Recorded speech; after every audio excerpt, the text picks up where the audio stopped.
Corona بیماری نے ایک اور احساس انسان کے وجود میں جگا دیا۔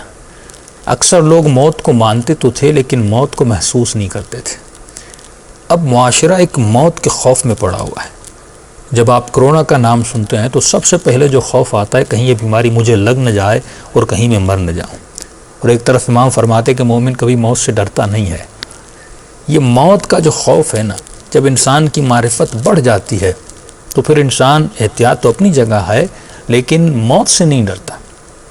کہتا ہے جب آئے جیسے آئے، اگر اللہ اس پہ راضی تو میں اس پہ راضی ہو جاؤں گا۔ لیکن یہ موت کا خوف کیسے ختم ہو کہ لا خوف علیہم ولا هم یحزنون۔ خدا مومنوں کی نشانی یہ بتاتا ہے، نہ ان کے وجود میں کوئی خوف ہوتا ہے، نہ کوئی حزن ہوتا ہے، غم ہوتا ہے۔ ایک طرف موت کا خوف، دوسری طرف آپ نے معاشرے میں دیکھا ہوگا کہ مال ہے، دولت ہے، پیسہ ہے، سب کچھ ہے، گھر ہے، لیکن اس بندے کے دل میں اطمینان نہیں ہے، ایک غم کی صورت ہے۔ آج دنیا میڈیٹیشن کے پیچھے کیوں ہے؟ کیونکہ دنیا کے دل میں غم ہے۔ دنیا ایک ایسی روشنی، ایک ایسی شادابی، ایک ایسا سکون چاہتی ہے کہ وہ سکون ملے۔ یعنی مالدار ہے، سب کچھ ہے، لیکن اس کے دل میں غم ہے۔ اور ایک طرف آپ ایک فقیر کو دیکھتے ہیں، ایک ولی خدا کو دیکھتے ہیں جو کسی چھوٹے سے کمرے میں کسی چھوٹی سی جگہ پر سویا ہوتا ہے، لیکن اس کے چہرے پہ عجیب سے اطمینان ہوتا ہے۔ دوسری مثال جو میں نے خود دیکھی اکثر اپنے جاننے والوں میں، کہ جب انسان بڑھاپے کی طرف جاتا ہے، میں نے بہت سارے لوگوں کو دیکھا جب وہ 50 ایئرس کے تھے ان کے وجود میں خوشی تھی، لیکن جیسے یہ 50 سے 60 کی طرف گئے، 60 سے 70 کی طرف گئے، اب جب میں ان سے ملنے گیا ان کی آنکھوں میں غم تھا، ان کے چہرے پر اداسی تھی، تو میں سوچ رہا تھا یہ کیسی اداسی ہے، اور مجھے واضح نظر بھی آ رہا تھا کیونکہ یہ جان چکے ہیں کہ یہ موت کے قریب جا رہے ہیں، اب یہ مرنے والے ہیں، اب اس گھر سے نکالے جائیں گے، اب ان بچوں سے جدا ہوں گے۔ تو یہ جو غم ہے انسان کے وجود میں موت کا، جب وہ بڑھاپے کی طرف جاتا ہے، جب وہ کسی بیماری کا نام سنتا ہے۔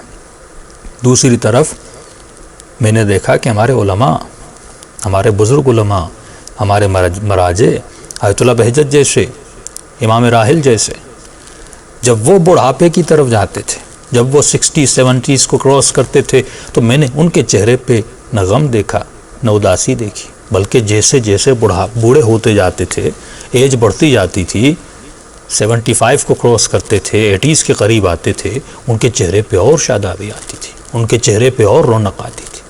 میں نے کہا یہ رونق کیسی ہے؟ تو کسی استاد اخلاق نے کہا یہی تو فرق ہے عام انسانوں کے بوڑھے ہونے میں، اور یہی فرق ہے ایک عالم کے بوڑھے ہونے میں۔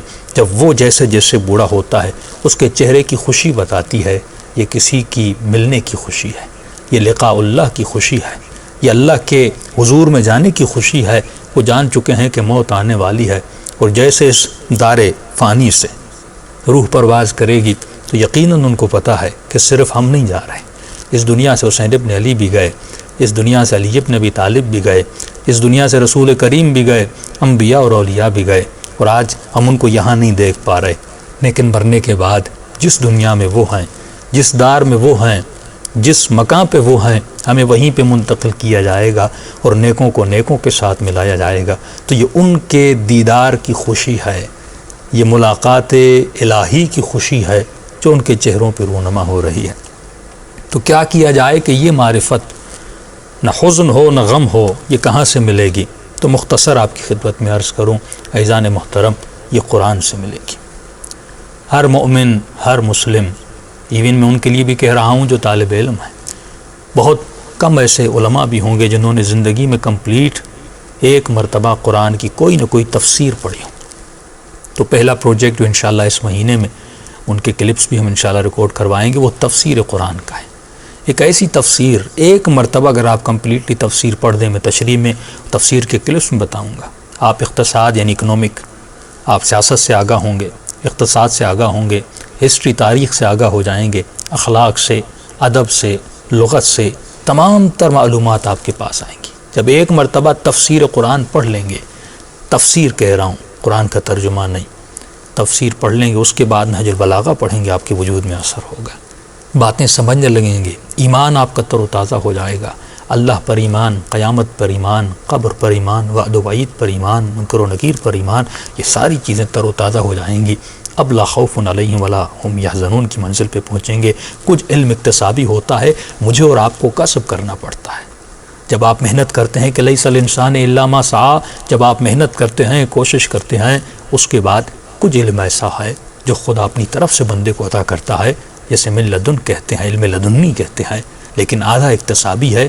بندہ کچھ محنت تو کرے، کچھ کوشش تو کرے، اپنے ہاتھ میں دانہ لے، زمین میں ہل تو چلائے، اس کو نرم تو کرے، پھر اس میں دانہ ڈالے، پھر اس کی محنت ہے، پھر پروردگار عالم کی برکت ہے، اس دانے کو پودا بناتا ہے۔